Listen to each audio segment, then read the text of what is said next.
difference between tattoos and what the Nazis did, Yimach Shemam, that they tattooed us.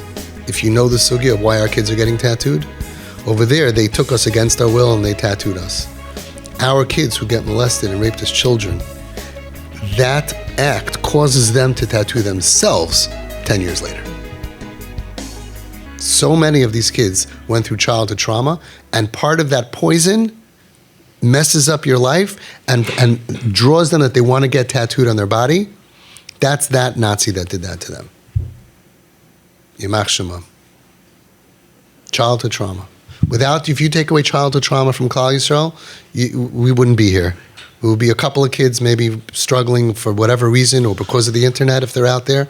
We wouldn't have suicides, none. We wouldn't have overdoses. We wouldn't have drugs. We wouldn't have a culture out there that's pulling kids off the derech, and a culture out there that hates us, that hates we wouldn't have any of that if you took away childhood trauma from our kids.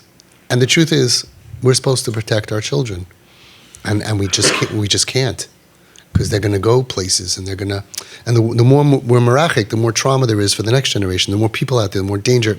It's just unbelievable how we can't protect our own children, and the rates of kids who are getting hurt and traumatized and molested are so high that we don't even want to hear about it. So we deny it because otherwise we can't function. We're all going to have. That's not how actors is so exposed. No. And it grows also with Klal Yisrael, and it just grows and it grows. We all have grandchildren. What are you supposed to do?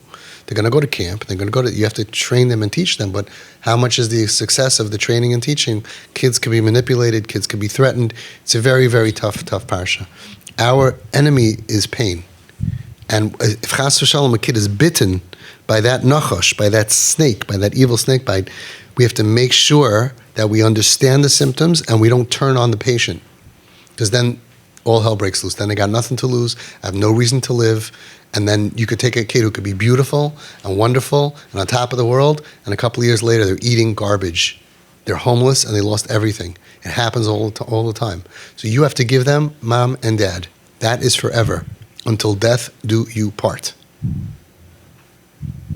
No matter what they look like, no matter what they do, no matter what behavior, the same unconditional acceptance and tolerance and compassion and pride that Hashem has with us, we have to have with our kids. That's why Hashem called himself Father and us children, to teach us what to do when your kid messes up really, really bad. We were memtesharitum, we were bowing to idols. That's like saying you don't exist. You don't exist, you don't run the world. And Hashem turned over the whole world for us. Dam, tzvardei, akinim, to show the Mitzrim, to show us. Beautiful Nasiv Shalom, I just remembered. He says, L'man yedu Mitzrayim. There's all these words about Mitzrayim should know. You think, what do we care? You think Hashem cares if a bunch of Egyptians recognize that there's Hashem? So the Sfarim HaKadoshim say each person got what I call mitzvah fried. Our brains got fried, influenced by being in Mitzrayim. We each had Mitzri inside of us. Just like now we have Gullus inside of us. Right? We were mitzvah fried. We were like all the midrashim that talk about that we were like a baby inside a mother's stomach. Uber b'mei imai. We had no sense or being or atzmius. We had no right? Atzmaut. We had no identity. We had no. What's the word for atzmaut? There's a better word for it. Independence? Oh, Yom Ha'atzmaut, duh. Okay. That's how not Israeli I am, right? We had no independence. We couldn't do anything. We were mitzvah fried, okay? And Hashem said, I want to show L'man yedu Mitzrayim that you should know, you Yid that has a mitzvah inside should know, Ki ani Hashem. And look what I'm going to do to the world. I'm going to change all the marechas hateva, all of the natural wonders of the world, the way natural teva of the world. I'm going to change it for you while you're on Mem Teshari Tuma. Why? Because he's teaching us what to do, Nebuch and our Dar, about the dedication that we have for parents. That's what you're doing. You have natural tendency, right? We reward good behavior. We punish bad behavior.